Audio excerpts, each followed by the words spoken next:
Just a lot of FKD in that last over. By that I mean faltu ka drama. It was not required, but it has happened. It has made what looked like an eventuality go down to the last ball, but that's something that T20 cricket does. One or two balls go here and there, and the winds can change very quickly. But in the end, this was, you would say, leaving aside the last 2 overs, an easy chase for India. That happened because of the batting of the captain, Suryakumar Yadav, essentially. Australia put into bat by India in this first T20I, got to 208 on the back of a brilliant record equaling innings by Joss Inglis, 110 of 50 balls. He was pretty much the backbone of the Australian score of 208. And India, while chasing it, well, it was the Suryakumar show. #1 batter in this format today, showed again why he is the best. Cool, calm, collected, yet just so fast and furious. 80 of 42. Ishan started slow, but then picked up, really hammered the bowlers towards the mid part and the end part of his innings. Got 58 of 39 balls, did he? And in the end, it was down to the cool cucumber, Rinkadink, Rinku Singh the King, getting India home on the last ball with the 6, doing it in style, and taking India 1-0 up in this series. Hi, you're watching Cricbuzz Live. I'm Gaurav Kapur. With me, Parthiv Patel and Zaheer Khan. Caught your breath, Parthiv? Yeah, I did. I mean, we were sitting here, we thought it's going to be over in 18th or 19th over, isn't it? Yeah. But you're exactly right. This is what T20 cricket does to you. And a couple of dot balls here and there, a couple of wickets here and there, and then just game changes over his head. And that's exactly what happened today. And nobody thought that it'll go in the last ball, one run needed. Wait, can I tell you something? The drama has not stopped. Like I said, this last over has been FKD, faltu ka drama. There is more drama. That was a no ball. So that 6 is not even required because that no ball has won India the game. Yeah. So Nathan Ellis, if called, the third umpire has just called it as a no ball. My God, this game is not over even after it's over. So what happens? That 6 is not counted in... No, it doesn't, right? Because that one run game's over then. Gets you the game. So poor Rinkadink doesn't get his 6. That's not right. I'm just saying, thoda post-production may just move the line, no? Just use computer graphics and move the line. We want that 6. But obviously, Rinku did not know that in that last ball when he was hitting it. He didn't know it's a no ball. But just to go with his temperament right towards the end, he was fantastic. We'll talk about the drama in just a second. But how fantastic was Rinkadink in the end? Well, yeah, because things did get a little tricky towards the end, and he never looked under pressure, or you see all those nerves going there. Even when Akshar was soaking in a little bit of dot balls, between Akshar and him also, there was no panic button hit. And I think that's something which we have seen time and again from Rinku Singh. It was good awareness also. It was a risky run when Rinku ran that run with Bishnoi. That was a little, the drama would have been even more had it been a run out. It was a risky single, but nonetheless, I think, doing the smart things and making sure the strong run chase which we've seen from this Indian batting lineup is never got into trouble even with the drama. The thing is, it's quite interesting though, because people would look at this and they go, it's gone down to the last ball. What are they talking about? Why are they saying that it was an easy run chase? Actually, it was, because at every landmark, whether you look at the power play, you look at 7 to 10, every stage, it's India that is ahead, right? And that's where, obviously, 11 to 15 was where, on the other side, when you look at Australia, that's when Joss Inglis was going hammer and tongs. India's fallen a little behind there, but they could afford to because they were way ahead anyway. But otherwise, you're right. This should have finished in, if not the 18th, then the 19th over. Yeah. I mean, India was always ahead of the game. That's something, we spoke about it at the comm box as well. When you're chasing more than 208, you have to stay ahead of the asking run rate. And this is exactly why we were saying it, because a couple of wickets here and there, or if a set batsman get out, then it becomes slightly difficult for a new batter to just come in and hit those hits. And that's what happened with Akshar Patel when, he came in and he had 3-4 dot balls. But yeah, I thought, obviously India chased it really well. India's the timing timing was perfect. The way, though India lost a couple of early wickets, but Suryakumar Yadav came in and kept the tempo. He becomes completely different beast when T20 cricket comes in. He was batting on a different planet. Ishan Kishan now obviously didn't started as in a flurry, but he made sure that he covered it up with a couple of overs of Tanvir Sangha. But yeah, I thought the chase was on. India was always ahead of the game. It got tricky, and we've seen this in T20 cricket so many times that game changes in last couple of overs. There are teams who actually plays really well throughout 38 overs or 39 overs and just mess it up in last over. But thankfully, it didn't happen this way. India did, get out on the right side of the result. Yeah, and now our next few minutes of this show will be Surya ko praman, because the sky has no limit. This sky is completely limitless, right? He's just something happens when he gets on and plays this format. It's not like he's a man possessed, because we've seen people who look possessed and they're like this. He is just calm. He's like the ocean. He's like the clear blue sky. And yet he's batting at 200. Yeah, because these numbers he's putting up batting at number 4. Now in this format, batting at number 4, it doesn't get easy. Today it wasn't a great start because you lost 2 wickets. Then Ishan Kishan, first 14 deliveries was just on 4. But Surya absorbed that pressure really nicely. Maybe the communication between the two batters, they play for the same franchise, all those kind of things also come together nicely, understanding of each other. Surya did take the pressure off at that stage. You look at Jason Bender bowling that 1 over, maiden over in that power play. So effectively, India getting 5 overs, 63 runs, losing 2 wickets. So there's everything happening in that power play. Yet they managed to score 63 runs. That shows the quality in India's batting lineup. 2 batters, if they're there putting up a partnership, it's always going to be detrimental to any team, and that's something which was the story of tonight. Yeah. Ishan Kishan, once he saw that phase off in 22 deliveries, he was batting on 30.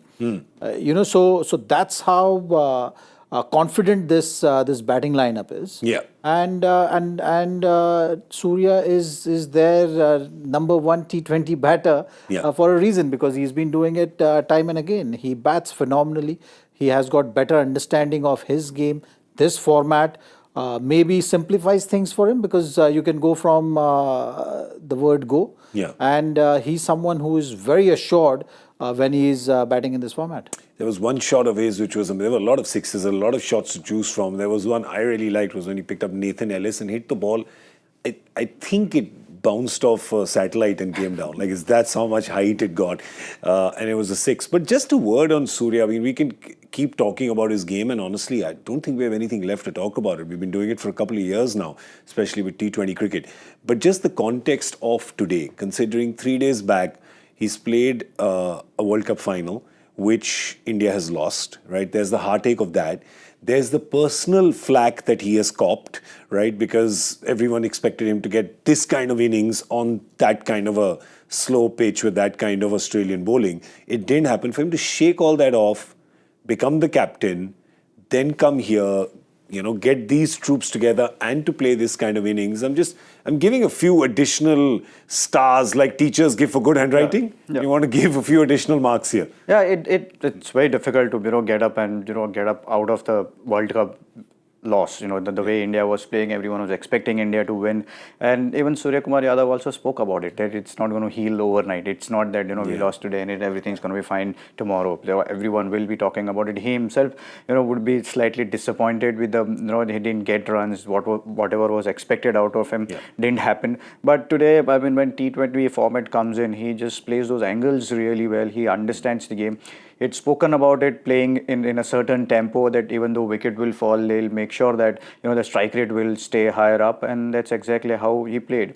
And the way he places it, the way he actually stands, he actually forces you to bowl to where he wants you to hit. Bowlers actually bowl wherever he uses his feet really well. He comes into that position so quickly. That's when bowlers get into that kind of a place where even if he'll bowl outside the off stump, he's in the position to hit it over the cover. If they bowl it in spin stump, he's in that position to hit it over fine leg. Then it becomes very difficult for bowlers to keep him quiet. But yeah, just the mental toughness, the self-belief, I think that is something which is very, very important when you're playing this kind of games after basically a trauma of losing a World Cup final. It's not easy. But as you said, you got to give credit to Suryakumar Yadav, just the way he has handled himself, and once again, he showed his skills, how good a player he is. Absolutely, skill and temperament in just the knock that he's played today. But just about his partnership with Ishan Kishan, I think that mirrors the Steve Smith-Josh Inglis partnership a lot. There was one person who wasn't being able to go at that speed, and there was the other guy who was striking it at 200. Josh Inglis here is Suryakumar Yadav. Steve Smith there was Ishan Kishan here. Of course, where the game has changed is that Ishan Kishan actually picked it up and took his strike rate closer to 200, whereas Steve Smith was at around 120. So that's the difference in these two parallels. I'll give you that. He's been after me all day. Okay. Yeah, look, I mean, yes, this partnership had more substance. There's no doubt about it. These two batters looked very assured. And Ishan Kishan picked his bowler nicely. Like, that Sanga's over was the over for him to go. And that's the communication which I was talking about. Like, for anyone to be taking time in the beginning of the innings is basically showing you a sign of him being confident that once I'm in, I'm going to make it count. Now, what happens, say, if you go back to that phase, if you lose a wicket, then the pressure is higher. In the batsman coming in to bat. So that's one area of Ishan Kishan's game which he will have to maybe look to better by 10-20%. So can you get in as quickly as possible? Because once the dot balls are gone, they're gone. It might be easier for you if you play another 10 deliveries. It will be easier for you. But the batsman coming in, he's not going to find it that much easier because those dot balls are going to add to the pressure on the batter coming in. And that is something which a finer point needs to be looked at from the individual himself if he can better it by creating that single taking ability.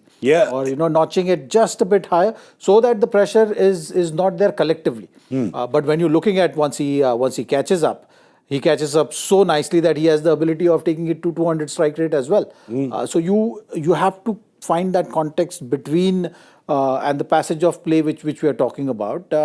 148 strike rate is a very healthy strike rate, but that one phase was a phase of concern. But both the batters going in, eventually you catch up. So that partnership, both were equally contributing and equally being dominant. Ishan Kishan in the later phase, Surya in the initial phase. Sorry, my apologies. I said he was closer to 200. He was closer to 150 was Ishan Kishan with his strike rate by the time he ended.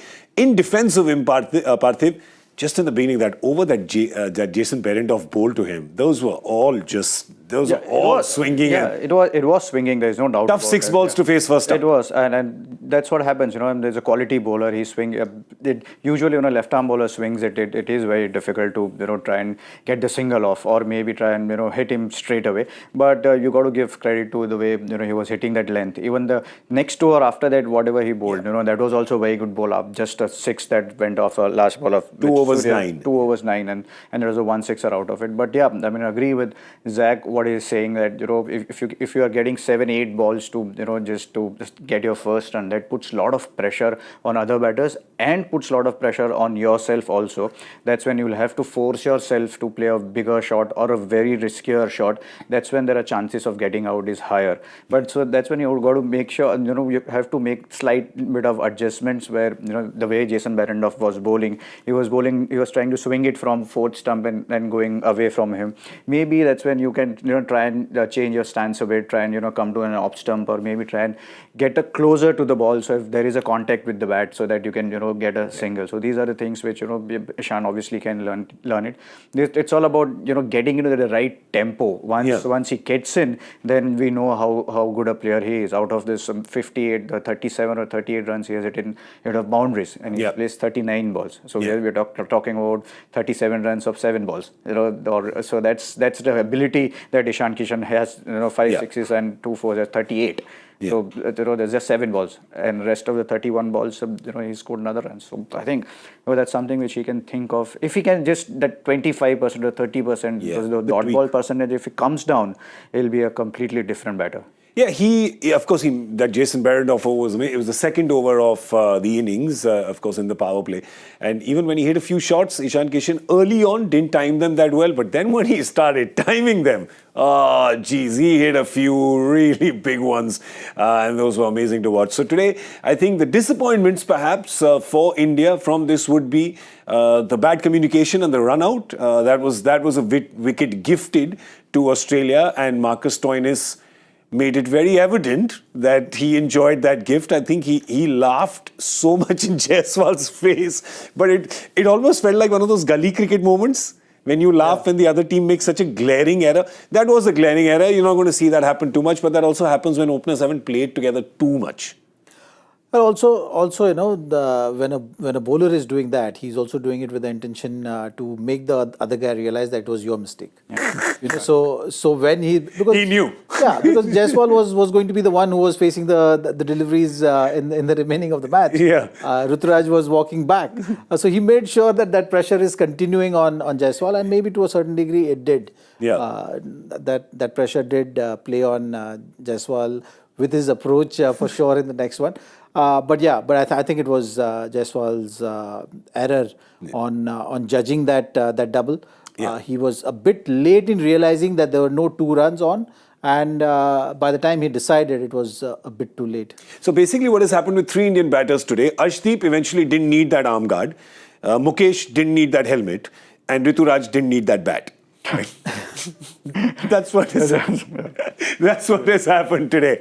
All right, for the Australians, well, we told you it was a gamble. They were going in with 4 bowlers and a bunch of bowlers to do the job for the 5th, and that's what has happened today. They ended up using 6 bowlers. Of course, Tanveer Sangha did bowl his 4, and the others they got out of Marcus Stoinis and Matthew Short. Matthew Short bowled the 1, and Stoinis bowled the 3. He was expensive. I think today was leaving aside Jason Behrendorff, because he bowled those 2 overs for 9, and even his remaining 2 overs, then you take that. Those are not too bad as well. But otherwise, they have pretty much gone after everybody. So everybody has been gone after. But it's so interesting, Parthiv, because it almost seemed like each batter chose his bowler. Yeah, I mean that's exactly how you plan your T20 game or T20 batting. You choose your bowler, and once you think that the bowler's under pressure, you try and make that over really a big over. There used to be time where people used to say hit 1-6 and then take 1. Here now the time has changed. If you hit say 1-6, you try and hit another one. You have to try and make it a 20 run over. But if you look at Australia's bowling lineup here, just compare that to that one-day bowlers which they have: Pat Cummins, Mitchell Starc. There is pace in there, but here you look at there is no pace. Nathan Ellis or Jason Behrendorff, they are not expressed bowlers. Marcus Stoinis is bowling that first over itself. It is showing that they are trying to get the over out of the way. That's exactly how because they know they are a bowler short, they had to get one over out of the way. That is the reason why Marcus Stoinis has bowled that over. And 2 overs of Tanveer Sangha where Ishan Kishan made sure that those both overs goes for more than 15 runs, and that's how this game works. And for Suryakumar Yadav, I think he made sure that he hit every bowler. He had to choose a single bowler. That's the kind of ability he has. But if you look at this bowling lineup of Australia, you feel that there is definitely a hole there where if you put a couple of bowlers under pressure, they will find it difficult to restrict totals. Yeah, with Surya, of course, he chooses option D, all of the above, but the other batters end up choosing the bowlers they like. But today, Jason Behrendorff, of course, being the most impressive. But your point before the game where you said that the 5th bowler will be a bit of a problem for Matthew Wade today, and turned out to be true. Yes, I think that's how the game went. So for Australia, they wanted to catch the game with the bat. Getting 200 plus runs is always going to keep you in the game when you're defending that kind of a total, which you've seen with how the game went. In spite of great batting by Surya, Ishan, Rinku Singh, the game still went to the last ball. Yeah. So that shows that if you have runs on board and if you have a decent bowling lineup, then you have a better chance of defending. So Australia will have to figure out a way in terms of creating that fifth bowling option, because fifth bowling option was a worry before the start of the game.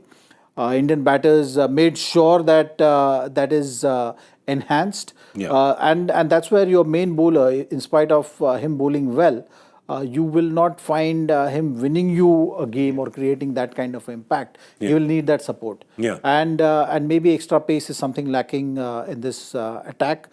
Bend off swing is definitely going to be a plus, but they'll need to find some support with regard to bowling unit there.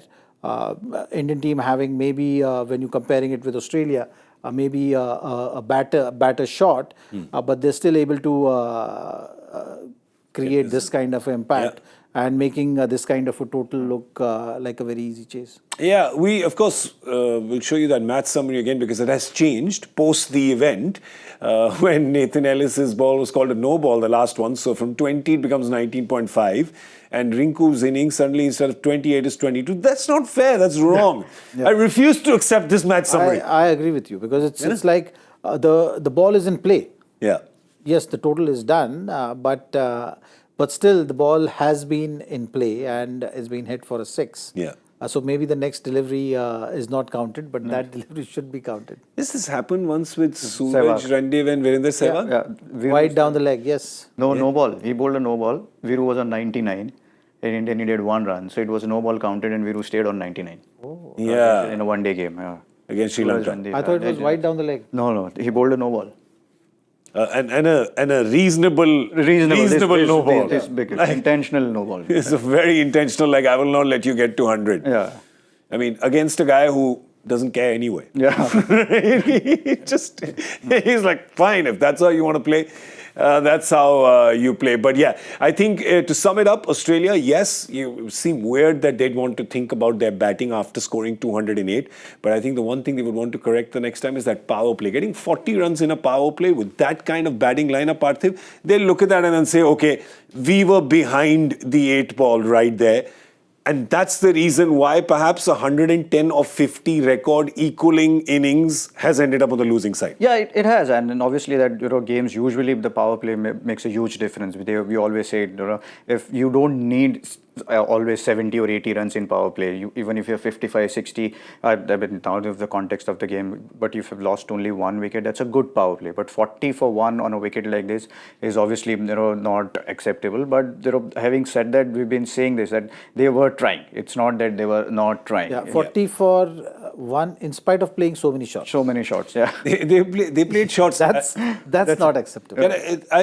You're saying playing shots. They're saying playing shots, but Trying too much. Attempting shots, because attempting shots, yes. Trying too much. Trying too much, I think, was the problem. Yeah. You basically saying we're going to go after the bowling, and then we're going to dance down the wicket. We're going to do this. We're going to go inside and try this. So those are the shots attempted, are not resulting in runs. Yeah. But when you look at the Indian batters, that's what I was trying to mention. Having lost 2 wickets, having a bowler being bowled a maiden. And you've seen some beatings also, like, they bowled some good deliveries as well. Almost would have resulted in wickets. But yet, Indian batters managing to score 63 without really looking that they are trying too hard. Yeah, and of course, that made sure that Parthiv's prediction for the power play also came correct. So we give him a round of applause. Very good. Missed by 1 run. His guess was 62, and they were 63. But well done, Parthiv. Thank you. Well done. They needed 3 more to get to my guess, but #Guru. We have to mention it. Missed by 1 run. How can it be #Guru? It is. Yeah, you missed by 1 run. So one run. Not exact. Yes. Listen, the game almost ended because of that 1 run. Okay, today 1 run's a big margin. So the bar is raised now. So it has to be exact. Sorry. #Gurur can only be if you get it point on dot score. Correct. That was not even an English sentence. Point on dot score. All right, well, the action after this moves to Trivandrum. That's right. That's where the second match will be happening in Thiruvananthapuram. The second T20I. This happens on Sunday. So that's a 2-day break. And that's when this game happens. And of course, it'll be interesting to see whether some of those big names that were sitting outside for Australia, because, they've been celebrating the last few days. I think Cricket Australia even clearly said that Travis Head can't play, basically because they didn't say it, but what they meant is he's hungover. Yeah, basically. Right? Basically, that's what they meant. That he's been partying, and why not? I mean, he did what was done by Jimmy Amarnath. I think it was done by Arvinda De Silva as well. It was done by Jimmy Amarnath, Arvinda De Silva, semi-final and final, one-day player of the match. He did that, got the World Cup, that fantastic knock. I think all celebrations are well-deserved. But now, when the head clears, and when you're that kind of form, Parthiv, you just want to grab your bat and go out in the center and score runs. Yeah, absolutely. I think that there are two ways to look at it. You know, when you have such a good World Cup, then there's only T20 series just after 4 or 5 days. Which frame of mind are you in? You know, that's also something which, you know, sometimes you want to just relax and, you know, to just take a few days off and then play another series. But yeah, in this form, he would be going out there and, you know, maybe try and enjoy himself. There is no pressure now. Whatever pressure he had to take, he'd already taken in World Cup semi-final, final. Now, you know, if he goes out there without pressure, he'll be even more dangerous in T20 format. And also, Zaki, shopping time is coming. Shopping time, 19th of December. Everyone looking at, you know, players to pick up, mini auction. Yeah. And well, Travis Head has, you know, done himself a few favors. And so is English. Yeah, Josh Inglis as well, yes. English, yeah. So, but Travis Head, of course, Travis Head might come in, Maxwell may come in. When we look at that squad, what are the changes then you'd end up making if these two, and it looks like these two will be fine and will want to play. If Zampa wants to play, he'd probably come in place of Sangha, so that's clear. But here, if Travis Head and Glenn Maxwell are good to go, who would they come in place of? Yeah, that will be interesting. I think Travis said obviously they would want to fit him at the top, so which means either Matt Short goes out or Smith goes out. Which one for you? Which one looks more likely? Maybe they'll continue with Steve Smith. Okay. Do you know, by the way, today was the first international that he's opened for Australia. First time in international cricket that he's opened. And he's done it a lot in franchise cricket. A player of his caliber, if they brought him in, they've brought him in with a reason and a purpose. Yeah, I'm finding it interesting, right? So, the decision. So you're not going to just ask him to come play one game and then sit out. Yeah. So I think he's here to play all the games. Maybe there's some thought process which is going on in the think tank of Australian management right now, looking at the World Cup, and they would want to try it and give him that fair run. So looking at that, I think Matt Short goes out, Travis Head comes in. Travis Head can contribute with the ball also. He can bowl similar kind of a role to Matt Short. Don't remind us. Yeah. Don't remind South Africa. But I think, that's one change which you're looking at. Maxwell, that will be interesting to see how they go on about creating that space in that lower order batting. Yeah, where do they put him in? So there's only Tim David and Marcus Stoinis. Because maybe Inglis was that option since Matthew Wade is a captain, he's wicket keeping. Not after today. Or Aaron Hardy. Yeah, so not after today is exactly my point. So that's what it'll be interesting to see if they have to play Maxwell, how they're going to go on about. Was Aaron Hardy there? Aaron Hardy, yeah. So was he there? Yeah, he didn't bat, right? No bat, no ball. Oh, he took one catch. Right. Maybe in place of Aaron Hardy. Well spotted. Yeah. Yeah, he actually really made himself count with that catch. Huh? Yeah. He's like, maybe you bhai. Maybe I am. Right. So Hardy, maybe in his place. Hardy and Maxwell, yes. Okay, so that could be it. And if Zampa decides he's okay to play as well, or they may just carry on because the young man's not had a very good day, Tanveer Sangha, and he's 21 years old. Definitely a hope for the future. Cricket Australia is backing him, so maybe they play him for a game or two. Let's have a look at the India squad. There's a lot of options there. Now, are you looking at that and saying, you're looking at it and you're saying, yes, of course, I want to give Jitesh Sharma a game. Do you see Washington Sundar? What do you do? Who do you fit in where? I don't. I think in Indian squad, it's an interesting thing where we won't be able to predict anything right now. Because there are so many options there. We'll after a couple of games we'll know what kind of mindset Indian think tank is going with, whether they want to give chances or that they want to continue the winning momentum. So that's something will be interesting to see. But here, just by looking by this game, I don't think India is going to make any changes. Because the batters all did well. Yeah. batters did well. Bowlers, I mean, 208, they bowled well. Mukesh Kumar bowled really well. Arshdeep bowled well. Bishnoi is the only one who had a bad day, which which anyone can have. Prasidh Krishna is making a comeback. He's been bowling those 50 overs in a one. He didn't play any game in the World Cup, but the length that changes, which I was talking about. So probably maybe I don't see India making any changes unless they want to give chances to other players. Yeah, I mean, the one player we're all excited to watch is Jitesh Sharma, but I don't know if that's going to happen in the next game. But otherwise, it was a good batting effort by India. I think the only other thing that India would worry about is the fact, actually, that there is after number 7, it's a bit of a steep drop, isn't it? Yeah, but I don't think they will right now in the series look to change that. Yeah. Because you don't have that kind of option. Yeah. If you're going in Dubey's direction, then is Dubey going to be your 5th bowler or the 6th bowler? Dubey is better off being a 6th bowling option, is something which everyone prefers. Yeah. So that is going to make it difficult, because then you're talking about between Tilak Verma and Rinku Singh, one of them goes out. That's the only debate they will have. But I don't see any changes. They might discuss it, but they will not change anything. Awesome. So, or other option is Washington Sundar. In a couple of last years, but he comes only in Aksar's place, right? Though he can bat at 6-7 as well. The way he has batted for Sunrisers in last season, he's improved his power hitting and everything. Just in case India is thinking that they're lacking that number 8 position, which he's batted open in domestic. Yeah, domestic cricket. Yeah. So maybe those kind of options that India can explore. But I don't see that India making so many changes right now. With the think tank will come to know once a couple of games are done. Yeah, I mean, you saw the asterisk side of Shreyas Iyer's name. So Shreyas Iyer comes in for T20 4 and 5. So, I mean, that's another problem we'll talk about after game 3 and see where he slots in. Because right now today, I think all the batters have made a good example, have showed well for themselves, have played a good game. So, yeah, it looks like it'll be the same, which also makes this job very difficult of picking a key player from each team for the next game. Bataiye, kaun hoga? Who will it be? Let's start with Australia first, alphabetically. Australia, it depends on who's coming in. Yeah, it's tough, no?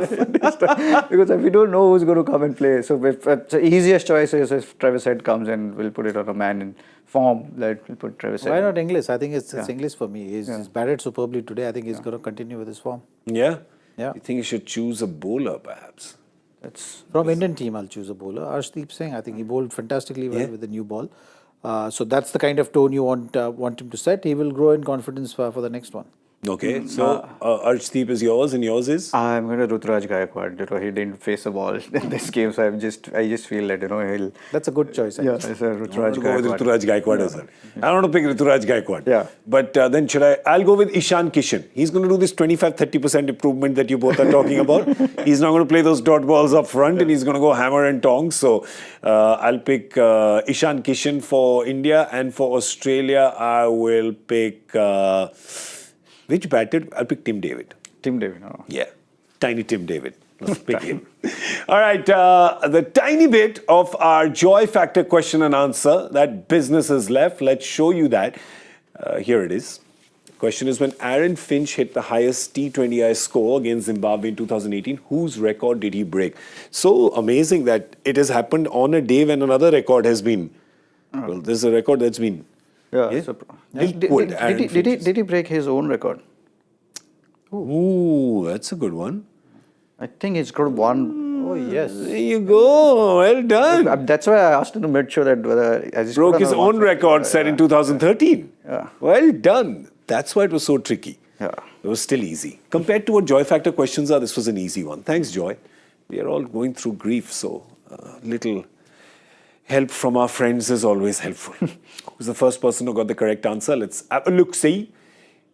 Also Surya, it's the day for Surya. Oh, yes. Surya's day. Surya Sisha. We also spoke about Suraj Randev right now. Yeah, it's good. It's good. Is there anybody else we want to talk about? Some Akash or something? Anyone else? Oh, now with the two of you. There you go.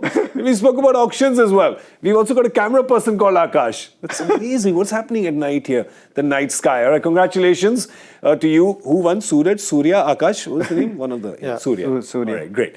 That was our winner, Surya Shesha. So congratulations to you. and you did get the answer incorrect the first, so you were the quickest. That's all we have time for. We're done. Feels very quick now after an ODI. It's like abhi to aaye the. abhi to aaye the. It's because of the ODIs we feel it like this. Exactly. Okay, so what we'll do then is, for our friends in Hindi, we're going to stay back and record a clip for them in Hindi, which you will then see in a little while, because अच्छा नहीं लग रहा कि half day काम ही किया है, so we'll do that, all right? But right now I'll say thank you to Zaheer Khan and Parthiv Patel. Thank you so much for being here. We're going to see both of you on Sunday at 6:30 p.m. Indian Standard Time. I'm Gaurav Kapur. You were watching Cricbuzz Live. Our glorious love affair with the game we love carries on. We'll get over the grief together as friends. Circle of trust. Good night.